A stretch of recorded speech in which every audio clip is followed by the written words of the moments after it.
Disebut numpang hidup dengan Lesti Kejora hingga tak bekerja, Rizky Bilar ternyata punya perusahaan. Rizky Bilar sering disebut numpang hidup dengan sang istri, Lesti Kejora. Dia juga dicap tak memiliki pekerjaan meski faktanya mempunyai perusahaan. Bilar pun mengaku mengetahui semua pemberitaan negatif tentangnya.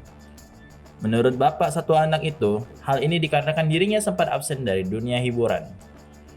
Selain ingin banyak menikmati waktu bersama keluarga, ternyata Bilar saat itu tengah fokus pada dunia bisnis. Dia mengaku memiliki perusahaan yang dibangunnya sekitar hampir 1 tahun lalu. Lantaran hal tersebut, Bilar merasa memiliki tanggung jawab lebih. Dirinya turut terjun untuk membesarkan perusahaan tersebut. Kesempatan itu juga dimanfaatkan sang aktor untuk mempelajari lebih dalam dunia bisnis. Bilar pun paham bahwa dirinya tak bisa bergepang pada karirnya di dunia hiburan saja.